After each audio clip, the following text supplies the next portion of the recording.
Hey guys, I kind of have a figure review to do. This one is one of the more affordable figures that I ever got, but basically this is a Legend of Zelda Breath of the Wild Link figure, and I did buy it from GameStop, but I bought this like a long time ago. So if you see other videos where I'm like, I don't buy from them anymore because of certain things, I actually don't recommend buying from them until like I'm gonna wait until they basically sell it off, since the owner of the company is not really nice towards people. So yeah, but anyways, I bought it for 17.99 Canadian, but you can also find these, I think they're roughly around the same price, like maybe $15 or something, but you can find them at Walmart. I have seen Link and I have seen Zelda. Apparently there was another version of him in his green tunic,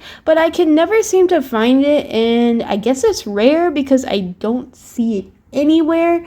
And you know what, it's kind of like I've been looking online and there's a lot of stuff that is either A, scalped, or B, I cannot find it. So for now I'm just gonna have this guy. Yeah, there are two versions of this actually, which makes me super annoyed. So there's one of Link with this sword, which is the broadsword, and then there is apparently one with his master sword, and then also one with his shield. I think it's the master sword and the shield included in the same set. But anyways, I didn't know that, and when I purchased this, I already bought I bought this before I knew that, and now when I see the one with the sword and shield, I kind of feel a bit upset because that's the more iconic one, and this is probably a more generic weapon in the game, I suppose, because I haven't actually played Legend of Zelda before. So yeah, but anyways, all the figures look the same, so if you wanted the other ones, you would have to buy the same Link over again. And I hate when companies do this, honestly. McFarlane Toys also does this, where not just Jack specific like this, but McFarlane Toys also does this. I've seen figures of like My Hero Academia figures where they basically will be the same character, but there'll be something a little bit different about them. Like there was a Hawks one where the golden edition, which is supposed to be a special edition, which is limited amount that they make, apparently he has a giant feather sword based on his quirk, and then his wings are smaller, but if you get the generic one, his wings are bigger. So there's two different figures, and I hate when companies do this because honestly, I know they're trying to get your money because you're like, oh, I want them in different like ways so that way I can pose them differently and stuff like that. And it's kind of like getting on my nerves. But anyways, I'm not gonna buy another Link unless I see the green tunic one, because that's a different one, and also it counts as a different Link, so I am allowed to buy multiple Links. But the problem is I don't want the same Breath of the Wild Link every single time. Anyways, this is a Jack specific one, so it wasn't that expensive. Here is the box. Sorry, I don't have a really good angle for this, but yeah, basically there's this little bio about him, and then 20 points of articulation. And yes, I did see Zelda, but I didn't buy her. I'm not too sure if I want her yet, but I just bought Link right now because he is my favorite character. Even though I haven't played the game, he is my favorite. The problem with this box is it's not a resealable box, and I'm gonna ruin it, and freaking GameStop ruined it already with the sticker on Link's face, to be honest. So yes, I'm gonna gently do this. The reason why I don't like this is because if I want to put it back in the box, there's literally no like way to close it, and it's gonna be super annoying. But I really wanted to open this because I wanted to, like, it's been a while since I got this, so I was like, I really gotta open this at some point. So yeah, I was actually gonna wait till I was in better accommodations and then open him, but I couldn't wait any longer. So yeah, so let me just take out this sword somehow. Hang on.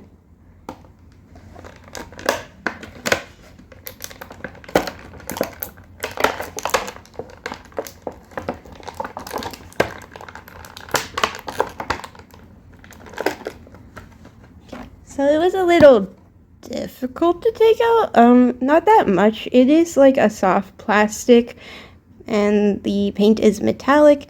A little bit difficult to take out because it was like kind of just stuck there, but like I pushed the back a bit to take it out, and this is what it looks like. There is a little bit of a paint smudge here with the metallic silver, but other than that, the quality seems decent, I would say, for like this price of figure.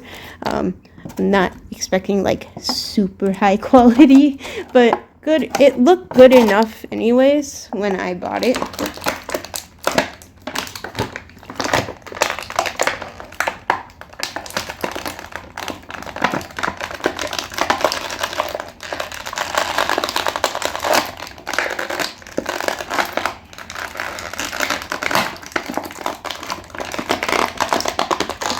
He is jammed in there pretty good. So, okay.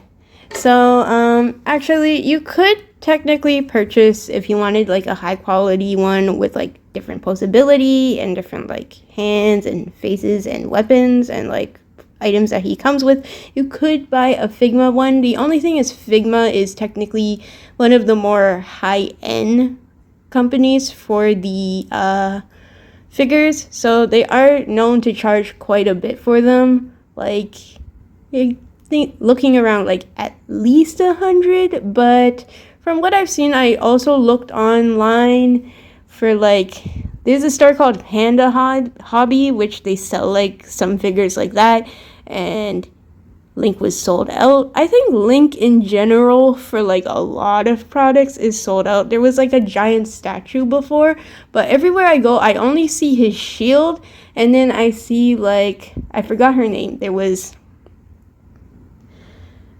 that tall lady.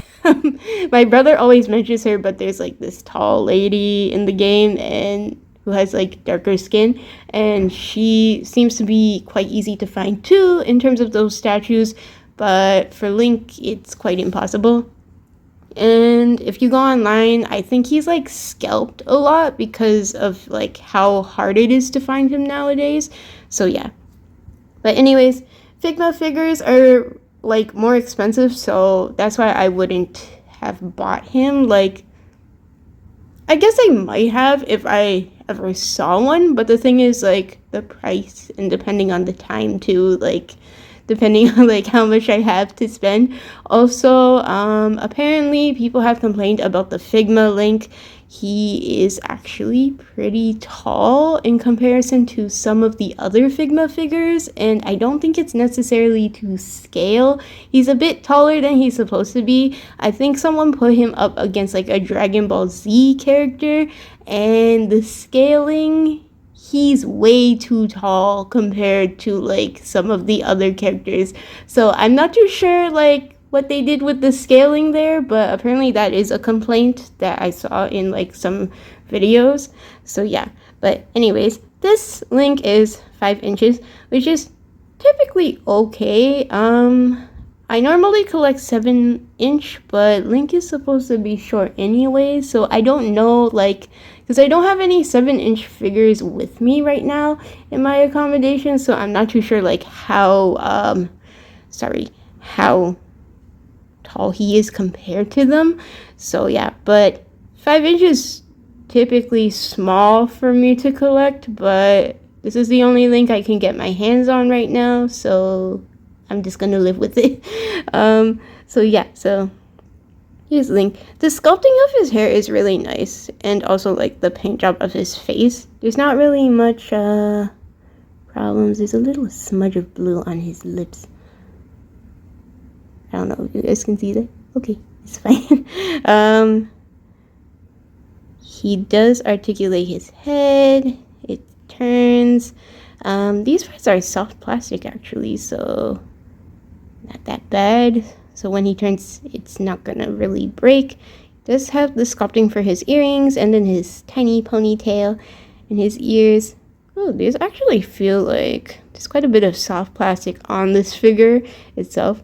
There's not really much shading in terms of like the paint job, but at least it looks pretty. This part, the belt's harness thing is also soft plastic, and you can kind of move this way. Not that much. It just kind of swivels, but I don't think it really stays in place. And yeah, and then his arm can go up.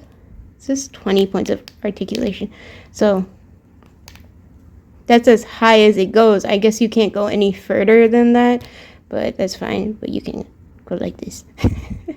And then these parts are actually, these painted parts, they're actually like 3D, like molded. So each stripe is molded, which is really nice. There's like different texture. And then, oh, it's one of those joints. So you can technically bend it quite a bit upwards and then have it straighten out too. His fingers are like, oh, you can also move his hand like this. I don't think you can really, yeah, there's not much like pushing of the wrist. Like you can't really push it in much, but you can swivel his hand around 360 like so. Same thing other side. This part, this guard is like molded on. Looks so nice, like the detail. There are some like little smudges here and there, and not all of the details are perfect, but it's kind of hard to see from a distance, so it's not really something to worry about, I would say. For like a $15 figure, it's not that bad. This one is I don't know if I mentioned it already. This one is made from Jack Specific, and it's not that bad. This hand is like officially closed with the thumb though, as for this one is not really actually attached, but this one is because I think it's for his sword. And then these hooks are all soft plastic too, but everything is molded on, including his bags, his pouches. This is also soft plastic here. He can do his fair share of like splits, I guess, because this goes pretty far. It's not that bad, I would say. There are some figures where like I've had, because the clothing gets in the way because they try to use the soft plastic and like the molding of the hard plastic too, and then they can't really bend certain ways. So this is pretty good.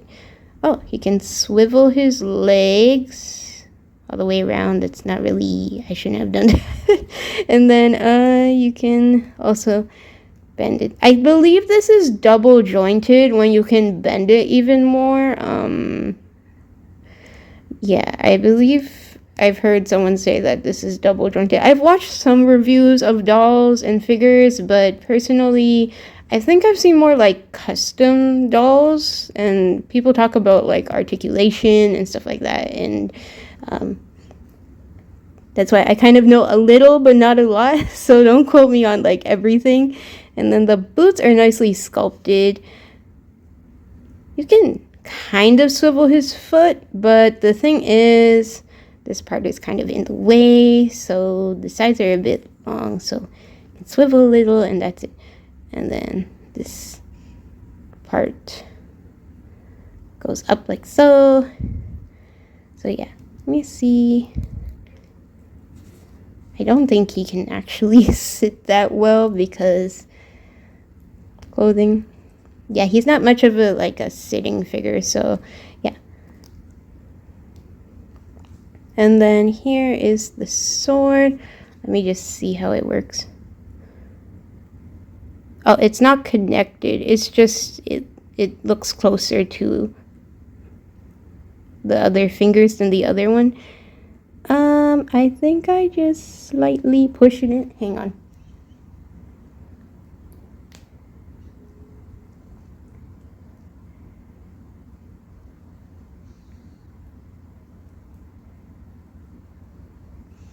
Yeah, so you just like lightly push it in and then it works because all the fingers are soft plastic. I was a bit afraid I was gonna break his fingers, but it's okay. So yeah, so this is what he looks like. He doesn't come with a stand, which kind of bothers me, but at the same time, I don't know if he needs one. He balances pretty well. Here we go. Overall, I really like this figure. It's quite good quality for a $15 figure. Normally you pay quite a bit more for like something like this. I would say like at least $30 because the McFarlane toys that I buy are like $30, but they're 7-inch scale, so I'm not too sure, like maybe that's why it's a bit cheaper. But yeah, but overall the quality is pretty good and I really like this one. So yeah, hope you guys enjoyed this video. Bye.